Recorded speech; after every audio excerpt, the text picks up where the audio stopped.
Hello, I'm Ella, and this is Ella Podcasts. If you're job hunting right now, networking is equally important as applying for jobs online. As the saying goes, it's who you know, not what you know. Here to offer tips and strategies to find your next role are Dr. Jonathan Marshall. He's a top psychologist and a former professor. He's a Stanford and Harvard University graduate, and he offers perspective and practical advice to help people. We also have Chris J. Reed and his amazing mohawk. He's the founder of Black Marketing, the world's leading company for enhancing your personal branding on LinkedIn. He helps his clients in many ways, including finding new jobs and getting headhunted. He has 4 international best-selling books on LinkedIn marketing. And we also have 𝐬𝐮𝐬𝐫𝐢𝐻𝐫, and she's the host of the popular podcast HR and Beyond. She has a master's degree in economics and works as a regional sales expert for an MNC. She spent her career networking and forging business relationships with clients and is an experienced team leader. So let's start with networking, how to speak to new people, which can be very daunting and out of your comfort zone if you're an introvert. Jonathan. Super difficult sometimes. It can feel like pulling your own teeth to do it. But I think there are lots of tips and tricks that we can use. One is remember that if you're at a networking event, other people are there because they want to meet you. And introverts have qualities that extroverts don't. Like while introverts often feel like, oh, I'm disabled in these events, actually introverts tend to be better listeners. So go in with a goal of meeting 1 or 2 people rather than trying to get the business cards of 25. And one tip that I've found very useful with many clients is try to connect with someone within 2 minutes of arriving in a room. That there you are at a networking event. It's very easy to get your drink and find yourself up against a wall. And quickly you've now established a habit of being outside the group. I'd say within the first 2 minutes, try and connect to someone, and that can help the ball roll. And I personally hate big networking events. I really recoil from it, and it's going up to those little circles of people that are already talking, and you're trying to get into the circle, but you're kind of excluded from it, and they don't always open up to let you in. So how do you get the confidence to tackle that? Alcohol always works. My strategy is always find where they're serving the wine or the beer or the water, and find someone who's by themselves, and then say, oh, what are you drinking, or what do you want to have a drink, or because they can't decide, and then you start a conversation. I mean, literally, it's the easiest one because they're normally by yourself, you're by yourself, and then you have 2 of you, and then you might join 2 other people or 3 other people, and then it's easier to go into another group. Or basically the person's boring, then you can find somebody else who's maybe had a bit more to drink, is a bit more interesting, and then go from there. But you normally pick off like 1s or 2s rather than trying to do a group, because as you say, a group can be, they might know each other. Yes. And that's even harder to get in there. They might have been from one company, or they might already be, we got to go to this networking event. We'll give it a half an hour and then we'll leave, kind of thing. Whereas obviously you're looking for find somebody who might be able to help you, or you can help them. So it's more of a kind of quid pro quo. Yeah, and it's funny you say that, because I did my research and it said actually being near the bar is actually the #1 spot to be if you're networking, because that's where people are taking a break from those circles of people, and you're more likely to strike up a conversation. More likely to be by themselves as well. Yes, exactly. So, and that's where you usually go, right, first to get a glass of wine or something. Yes. Yeah, as long as you don't go overboard. But everyone's avoiding you. Depends how boring the networking is. I hear you. I like what Chris and Jonathan shared. And one thing I would probably suggest for introverts or extroverts, whoever's going for the first time for the networking, is just changing a little bit your mindset about networking. Because a lot of times, maybe because there's work inside of networking, you feel like it's a very daunting, you have to do this. But actually, it's just simply building relationship. And if you approach with mindset that, okay, I'm going to go and connect with someone who's very friendly, who is like-minded like me, right? And I can learn from that. It actually changes the dynamic. So that really helped me. I didn't know at my early career stage I was that unauthentic networker, but over time, I think this is important to think it that way. Yeah, and I think if you can find out who's going to the networking night and kind of do a little bit of LinkedIn research, who's in the room, who would be good to connect to, who's working, if you're job hunting, who's working for a company that I actually would like to work for, going in with some goals rather than just bowling up. But also let them know, as you said, but let them know. When I used to go to networking events, I used to ask the organizer to give me the list of the people who were going. Sometimes they would, sometimes they wouldn't. But as soon as I would do that, I'd find them on LinkedIn and say, hey, I'm gonna go to this networking event tonight. You're there, I'm there. Let's meet up. And half of them would say, oh, I'm not actually going. And that's just as useful because you've connected and they say, oh, we'll see you the next one. So you've already kind of made a potential connection for the next time. But then the ones who are go, oh yeah, see you later. And sure enough, you walk in the room, go, oh, thanks for the LinkedIn message.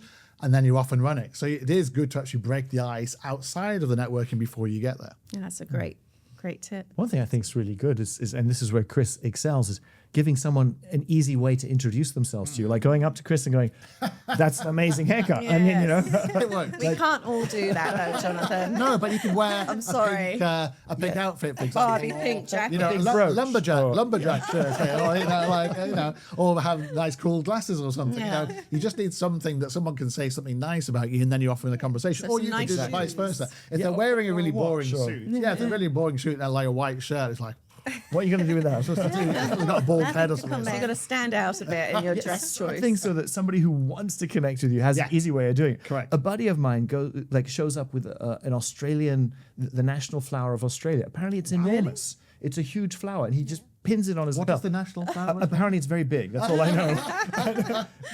and so people they look at him and they're like, "That's a flower." Wow, that's new to me. I mean, hard for an introvert perhaps to pull that off a little bit. Maybe an orchid would be better than at least it's Singaporean, isn't it? So yeah. Something that stands out. Orchid is a Wow. bit tame, but yeah. Yeah, well, I have when it's an outdoors networking thing. I sometimes take my Chihuahua with me. Oh really? Oh, there you go. She's a great icebreaker because everybody comes to me. Yeah. And they were like, oh, so cute. And then you can start talking. So she's kind of like a prop. But see, I can't take her to everything as much as I'd love to. But I'd much rather she does the networking and I stand back a bit. So Chris, why is networking so important as part of your job search? Why does it work? Because, as you pointed out, it's who you know, not what you know. I mean, that's why, for example, you post on LinkedIn so people get to know you. It's why you post non-work stuff so people get to know you. Right. If you only post work stuff, then people go, well, I don't know you. Are you going to be any good at this job? I don't know what your people skills are, your leadership skills are. Whereas if you network, people get to know you. And as we all know, when you go to networking, the first question is, what do you do? But after that, you're talking about your friends, what you like to do outside of work. And that's when you really get to know somebody. And that's where the connection obviously has. We have, for example, lots of clients who are metal fans, because I'm a metal fan. Right. So you connect by something that's basically not about work. And then you go into work as a result of it. That's why it's all about who you know, not what you know. Yeah. Chances of getting a job are 5 times higher if someone knows you. And that depends on the industry. So some industries it's much more. Right. But if somebody can say, oh, I know that person, this is their CV, all of a sudden you're much more likely to get the job, even if you only met the person at a networking event a few days before. Right. And if this person likes you, and going back to the same, I guess, things that skills you like, or maybe music, that actually connects you even more. Definitely. So that's helps you to move to the next stage. Yeah. And Aya, how can you stop yourself coming across as looking desperate or pushy? Because I know you go to a lot of networking events and you've mastered getting clients from events. So I'm glad what's the you secret? asked, because I've gone through a journey when it comes to networking. To be very honest, I was that unauthentic one that goes to the networking and just collects the business cards, and I like to think that it evolved now. So golden rule for me is to not network only when you need it. Because a lot of times that's how people approach, right? They will just, okay, now I need a job. Now I will start networking. Because networking is about building relationship. It's a long-term game. You need to think of how I'm going to nurture this relationship. And it's not a 1 day, 1 month activity. So that's why I like to tell, and I was having a conversation with someone who is looking for a job, like a young lady. And I told her, look, you need to always always network, because you never know who's going to be useful or helpful in the future, right? And don't go to the networking trying to take something. Before you ask, always make sure that you give and give more. And that's when the magic happens. But I would slightly disagree with that. I don't think that works in Singapore, because a lot of the networking events here are so transient. that basically you meet people who actually aren't going to be there long term. So actually, if you don't find out how you can help each other immediately, they're not there in 3 months' time because they disappeared to back in their homeland, or the multinational companies moved them off to certain different locations. So you do need to find out immediately. And yes, you might annoy people. I mean, I think I've been banned by several groups because I went round literally when I started black marketing, because literally I went to them with a purpose to win clients, because they're supposed to be like, for example, commerce events are supposed to be about doing commerce. But the problem is a lot of work from multinationals, and they're literally ticking a box saying, yes, I went to a networking event with the locals, you know, and they tick the box too, but they've got no money and they've got no budget and they've got no intention of staying, and they don't really care. They just say, oh yeah, I went to a networking event, but they were just full of Australians. But it was an Australian networking event with other Australians. And it wasn't really a local event, was it? No, but I went there. And the trouble with those people is they can't do anything for you. You can't do anything for them. You have nothing in common because they're going to leave, you know. So ultimately you've got to say, well, how can we work together, and then take it offline. So I actually, go back to your earlier point, I disagree with just having 2 or 3 connections. I'd say go in and say, have 10 conversations, because only 2 of them will actually go anywhere. I guarantee 8 of them you'll know immediately. You can do nothing for that person can do nothing for you. You have nothing in common. So what's the point of continue the conversation? Then you go, oh, I need a beer, I need a wine, I need to go somewhere else. Or I've got to see Bob over there, because you can't waste time. You've got an hour, maybe 90 minutes tops. So if you don't make the most of it, you're probably never going to see these people ever again. Yeah. So basically, you've got to make the most of it. Basically. And even if you do make a good connection when you're networking, you shouldn't spend the whole evening with that one person. You need to say, look, I'd love to catch up with you for a coffee. Precisely. I need to Take keep it off that, networking, but and you know, good luck with your networking. But you know, let's meet other people as well, because that's the whole point of having so many people available in one space. Yeah.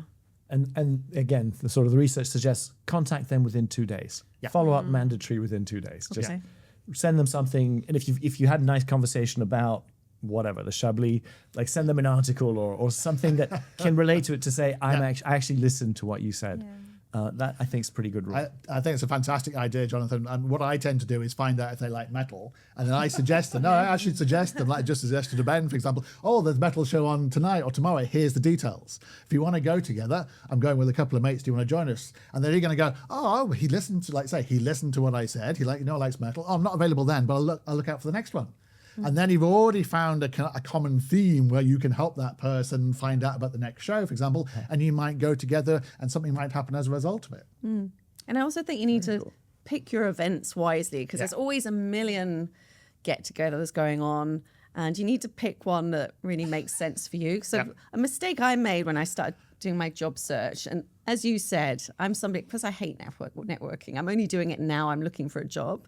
So, you know, you feel a bit under-rehearsed, you're kind of cold to this again, and it's not great. But I went to a lot of HR networking events, and it was full of HR people who were out of work. so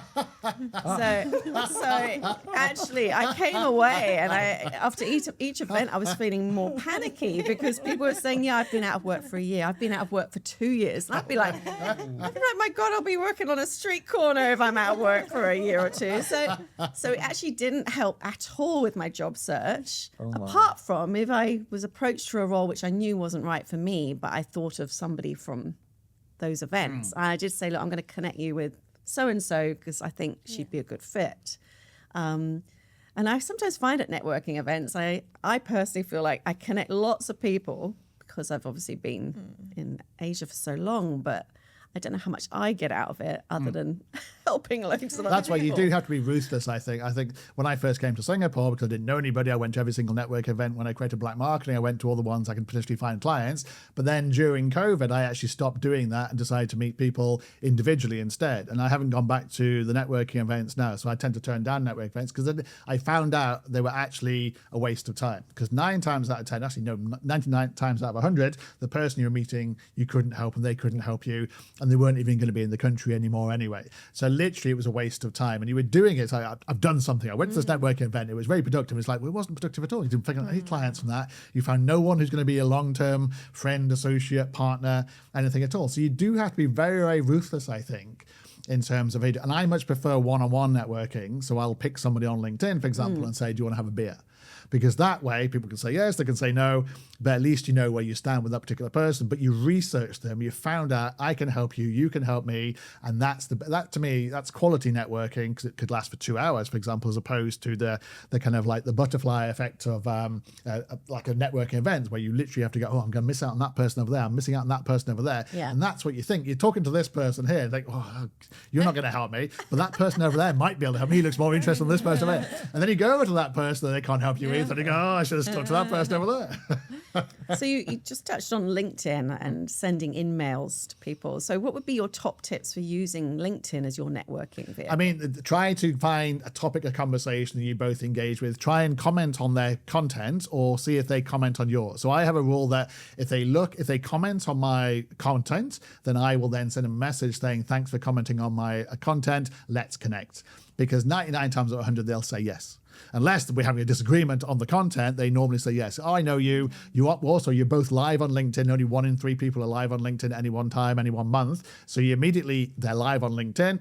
You've made a connection. You have a topic in conversation. And then from that moment on, oh, do you fancy having a beer? Do you fancy having a drink? Do you fancy? And then you take it offline. So you've got to find something common. It could even be as simple as someone who viewed your profile, for example, but that's a bit more random because they might have viewed your profile for negative reasons, not positive reasons, for example, because someone showed them or whatever. So if they're engaging with you, I think that's the key. That's the golden touch, I think. Okay. And obviously you can see who's been looking at your profile. Correct. And I guess reach out to them. Yes, but there has to be a reason. There might not be, like I said, there might not be a positive reason why they did that. Right. So they might be like, well, maybe in your case, this Chris. way, everyone's case. Sometimes you don't always look at someone's profile for a positive reason. Sometimes you share with them, mate, oh, this guy, avoid this guy, but like the person we were talking about before, you say, oh, yeah, avoid him. But yeah, precisely. But that's what I mean. So the positive ones tend to be people who have engaged with your content or sent you a message. Maybe they've said, oh, I like your content, and then try to connect with you, and then take that offline. The key with LinkedIn is not to basically continue the conversation online, unless obviously they're in a different country where you can do a Zoom instead, but take it offline as soon as possible to try and form some kind of relationship. And how does having that open to work symbol on your LinkedIn kind of help with networking to get So a there's job? there's lots of arguments about whether you should or whether you shouldn't. I mean, fundamentally, is if you need a job, then it is helpful because then people at least know you are available. We have lots of clients who are introverts, for example, and don't want to say they're looking for a job, but they're looking for a job. And we go, well, hang on a minute. If you don't tell anyone you're looking for a job, they're not psychic and they're just going to move on to somebody else. So there are ways of doing it. We sometimes do it for clients on their banners, for example, on their headlines, without using the whole open to work. So at least we're saying open to work, but we also create a consultancy for them. So they can say open to work, full-time, part-time, or consultancy. So at least people know they're not still working for that company. A lot of people still say they're working for the company they left 6 months or 12 months ago. And obviously, if you're a headhunter, you're looking at that going, well, they still work here. That'll be a 3-month or 6-month notice period. Why would I bother approaching that person? So you do need to communicate. I mean, it's not rocket science. Communicate, you're available. So do content, do a post saying, I'm now available for consultancy, full-time, part-time work, and this is the kind of thing I can do for you. This is my recommendations. I'd love to meet you. That's the easiest way of doing it. Content marketing, the simplest form. Right. Do you believe in business cards? Like when you show up to a networking event? No. So what do you do? I use LinkedIn. You just Show give them the QR code. Yeah. I exchange the QR code. Yes. Got it. I'm actually a believer for physical business cards, and I've gone through different stages. I think I had a business, physical business card, e-card, and then I'm back to a physical card because I still feel that, especially when you network, right, with a number of people during the conference, you actually forget things. What did I speak with you, right, Jonathan? So I like to actually take a quick note at the backside. I was like, he works for, he's a Harvard graduate, right? So something to connect. And then when I go back, and sometimes when we have multiple cards, you actually forget what conversation was about. So it reminds me quickly. It's like, okay. But sometimes also I had situations with the e-card when my phone doesn't work. And then when you do the scanning, I just forget who I spoke to. Because then at the end of the day... Well, then working out, like, so later on, like I may have connected with them on LinkedIn, but I'm like, I was Who like, did I "Ooh, connect with last? I mean, presumably there's some way of seeing. Who Of course, you connected. can see who the last people are you you connected can, to. okay. So what I tend to do is you scan the QR code and then you make a note on your phone, oh, I met this person, he likes metal, or he's interested in a job, or I can help him with new business. You put it onto your diary or make a little note, and then you are remembering who that person is. But then you can see the last 10 people you're connected to are from that event. And going back to your earlier point, Jonathan, you go the next day, I wouldn't even wait 2 days, the next morning, you write to them and say, let's meet up. We met last night. We talked about this. Let's meet up and try and establish immediately whether they are actually interested or whether they're just bullshitters, basically. You're certainly more organized than me when it comes to that. Well, seriously, if I get a business card, you know what happens? I just chuck it in the bin immediately. No, Goes I'll be in like, the bin. "Oh, I no, I don't. this person." Goes to the bin. Goes to the bin. Bin. Not every connection you make is actually going to be a good one. Correct. So I actually connected at a big HR conference with quite a few people, and I had one chap who was the founder of a very it's actually a really good company that actually I would have liked to have worked for, and he was like, yes, let's connect, we're looking for people, and so I messaged him, and he said, oh, I work very late, can you meet for a drink at 11 p.m. And it's like Suspicious. and then I did keep trying to connect, saying, oh, look, can we do an earlier time? And every time it was like, no, 10 p.m., 11 p.m. And in the end, obviously, it's like I gave up. But it's just disappointing when you do make a good connection, you but have then... you have to know the Good in the warning wrong way. signs. You have to know the red flags, particularly for women. I think it's like, I don't know if we're talking about that, but I think it's different for me and Jonathan than it is for you guys. It's because we're not going to get sexually harassed, that kind of thing, and that thing You can might happen. do. It does Well, happen. if we're lucky. Who knows? Maybe not. Nobody just, I mean, like, I have all my networking, I do it during the day. So I won't go to evening events, for example, because I'm an early riser and I go to the gym early. If I go to a networking event, I can't go to the gym early, and I can't watch Newcastle at 4 a.m. either. So, Right. because that's very important. Well, at the moment, it'd be better if I don't watch Newcastle at 4 a.m. But it's like, it's an important thing to establish immediately that you're not an evening networker or evening drinker, for example. So I say to people, I mean, it helps that I target founders who are similar to me. They've got maybe time or flexibility. So I say, do you want to meet at midday in Sentosa or midday at Brotsit, for example? And if they say, I can only meet you at 6 or 7 or 8, one, I know they have no power over their days, so unlikely to be an entrepreneur with money who can spend on me in terms of LinkedIn. And two, we're just not going to get on. It's not going to work. So it's actually a good way of finding out if they have actually freedom and power over their day, because founders tend to have freedom and power, and therefore they might have budget to spend on their LinkedIn marketing. If they're saying, I can't get out until 6, like, hang on a minute, you said you were the founder of this company. If that's the case, then you should be able to get out at midday, 1 o'clock, 2 o'clock, whatever it is. To have a quick coffee. It's a good way of actually testing the waters to see if they've actually got the power. Because if they don't have the power to get out, they're not going to have the power to have a budget either. Yeah, and you have to just get over the disappointment of contacts that turn out Rhino be skin, hot rhino air. skin. Move on. Rhino skin. Plenty of other fish in this That's thing. what I need more of right now. So Nothing feeling a bit personal. sensitive. And that's the other thing, if you're out of work and you're networking, I think you're coming from a bit of a position of feeling down on your luck. You're not your best self.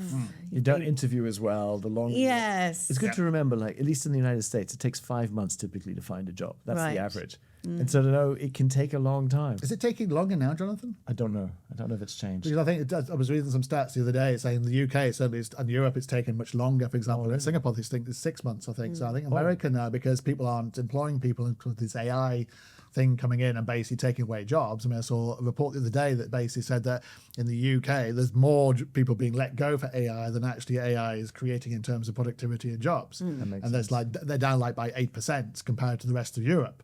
And that's going to continue. And those people being let go are going to go, well, what are we going to do now? Particularly as well, and we haven't touched on this, but ageism is coming on. I know several people here in Singapore who are over the age of 45 or 50 have been looking for 6 to 12 months. And it's not because they just can't get a job because they're the wrong age.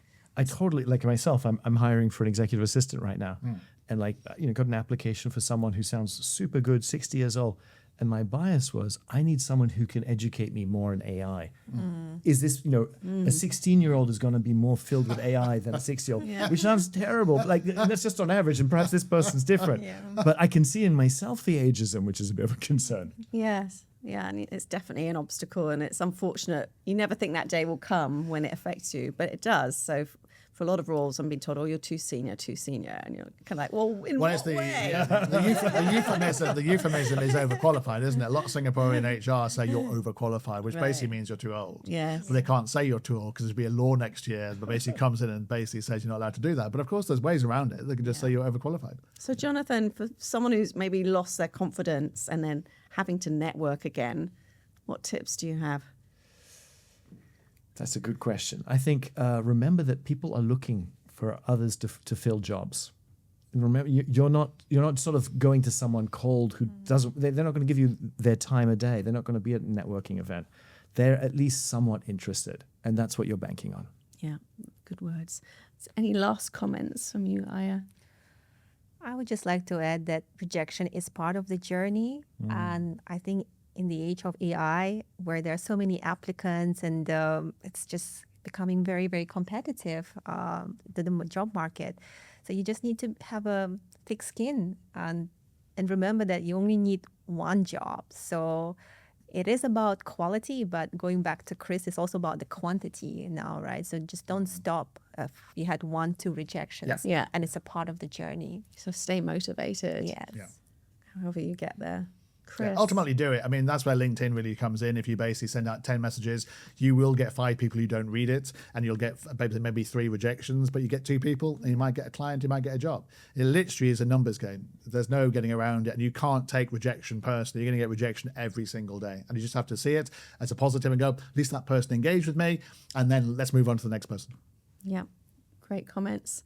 Okay, well, thank you guys. Thanks for the listeners for joining us today on Ella Podcasts. Keep at it and you'll get the job. Reach out to your friends, family, old classmates, former colleagues, whatever it takes, and leverage your LinkedIn network.